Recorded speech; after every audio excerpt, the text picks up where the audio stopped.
Bulletin में सबसे पहले बात तर्जुमान पाक फौज लेफ्टिनेंट जनरल अहमद शरीफ चौधरी ने अज़्म इस्तेहकाम से मुतालिक प्रोपेगेंडा मुस्तरद कर दिया। कहते हैं अज़्म इस्तेहकाम कोई मिलिट्री ऑपरेशन नहीं बल्कि मरबूत और हमगीर इंसदाद दहशत गर्दी मुहिम है। इंतहाई संजीदा इशूज को सियासत की भीड़ चढ़ाया जा रहा है। अज़्म इस्तेहकाम इसकी एक बड़ी मिसाल है। अज़्म इस्तेहकाम को ऑपरेशन ज़र्ब-ए-अज़्ब और राह निजात से गलत जोड़ा गया। उसका सबसे अहम मकसद जुर्म और दहशत गर्दी का गठजोड़ तोड़ना है। क्यों एक बड़ा सियासी माफिया उसके खिलाफ खड़ा हो गया? एक मजबूत लॉबी चाहती है कि उसके मकासद पूरे ना हो सकें।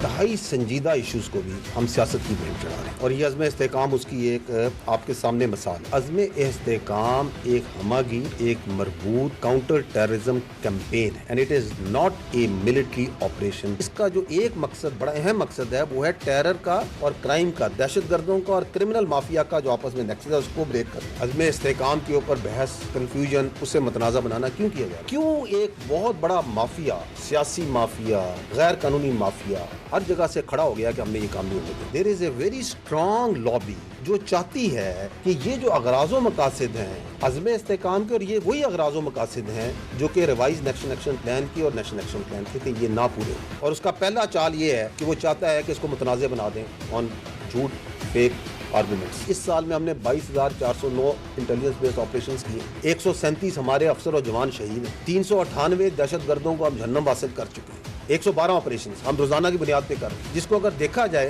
तो 24 घंटे होते हैं, तो ये तकरीबन 5 या 4 से 5 ऑपरेशन हर घंटे में हम कर रहे हैं इंटेलिजेंस में। तो अज़्म इस्तेहकाम में बात हुई कि there is a terror crime nexus, उसके अंदर ही ये दहशतगर्दी पनपती है। इसमें कोई नजरियात नहीं है, ये सब पैसा है। टेरर क्राइम नेक्सस को सस्टेन करने के लिए, इस सॉफ्ट स्टेट को स्टेट करने के लिए आप दहशतगर्दों को भी लगाएं कि मसरूफ रखो अपनी एफसी को, अपनी फौज को। नाम नेहाद जो इंसानी हकूक की तंजीमें उन्हें भी लगाएं कि चूंकि रियासत इसके खिलाफ खड़ी है और रियासत इस टेरर क्राइम नेक्सस को, जिसकी जो बेसिस है क्राइम की और टेररिज्म की, उस पर अटैक करना शुरू हो गई है। तो उठाओ मिसिंग पर्सन, चलो अमन मार्च की बात करो।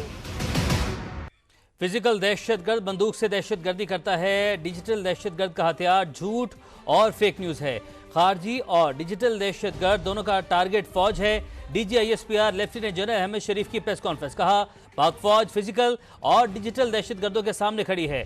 आज़ादी इज़हार राय के नाम पर डिजिटल दहशतगर्दों को हीरो बनाया जाता है। डिजिटल दहशतगर्दी को ना रोका तो ये मजीद बढ़ेगी। बताया जाए फेक न्यूज़ फैलाने वाले कितने लोगों के खिलाफ कार्रवाई हुई।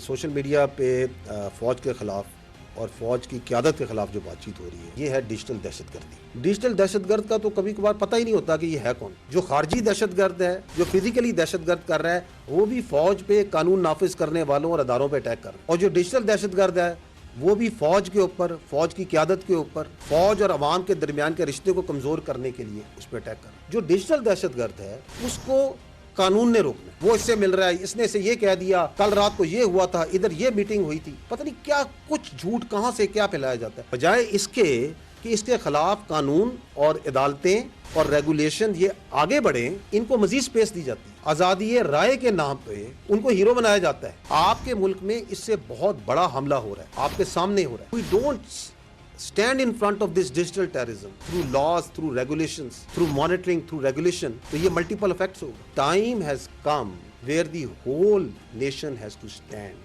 Essential है वो जो illegal spectrum है, जो इस मुल्क को soft state बनाना चाहता है, उसकी हम इजाजत नहीं दे सकते। That must end. बनू वाक़े पर फौज के खिलाफ बेबुनियाद प्रोपेगेंडा किया गया। डिजिटल दहशतगर्द भी मुतहरिक हुए। DGISPR का कहना है कि हंगामा खड़ा किया गया कि फौज ने निहत्ते लोगों पर गोलियां बरसाईं। मुसल्लह अफराद के हजूम में शामिल होने पर रोकने की जिम्मेदारी किसकी है? 9 मई करने वालों को ढील दी जाएगी तो इंतशार ही फैलेगा। तो उसमें कुछ मखसूस नेगेटिव जो नासिर हैं वो उसमें शामिल हुए। रियासत के खिलाफ, फौज के खिलाफ नारेबाजी की, पथराव किया। उसमें कुछ मुसल्लह लोग पहले से शामिल थे। राय डेपो है जो सरकारी गोदाम था राशन का, उसको लूटा भी। फौज ने रिस्पांस दिया, वो बिल्कुल एज पर SOP। जब 9 मई का वाक़या हुआ तो मखसूस एक सियासी गिरोह ने, एक इंतशारी टोले ने ये बातचीत करनी शुरू कर दी, एक प्रोपेगेंडा करना शुरू कर दिया कि जी फौज ने इनको रोका क्यों नहीं, इनको गोली मार देते। चूंकि इन्होंने गोली नहीं मारी, इसका मतलब है इन्होंने खुद इनको नहीं। कानूनी निज़ाम है जो आपका अदालती निज़ाम है, जो 9 मई के करने वाले हैं, उसके जो सहूलतकार हैं, उसके जो मनसूबा साज हैं, जब वो उनको ढील दी, उनको कैफरे करदार पे नहीं पहुंचाएंगे, तो मुल्क के अंदर इंतशार ये फाशिज्म है, ये फस्तायत है, ये कंट्रोल है। ये तो सूबाई हुकूमत की इंतजामी की जिम्मेदारी है, ये फौज की जिम्मेदारी तो नहीं। एक क्राउड के अंदर आके शरपसंद अनासिर घुसते हैं और फायर करते हैं और लोगों को मारते हैं, तो ये जिम्मेदारी तो वहाँ की इंतजामिया की, पुलिस की, सूबाई हुकूमत की। तो ये नहीं समझ आता कि अपनी एक सियासी जमात अपनी सूबाई हुकूमत के खिलाफ किस चीज़ का प्रोटेस्ट करवाया जाए। ये जो दहशतगर्द हैं इनके साथ ये डिजिटल दहशतगर्द कैसे वेल सिंक्रोनाइज थे। हंगामा खड़ा कर दिया जाता है कि फ़ौज ने सीधी निहत्थे लोगों पे गोलियां चला दी। इस तरह फिर वो डिजिटल टेररिस्ट जो से हैं वो एक्चुअल टेररिस्ट की सपोर्ट में वो नेक्सस किस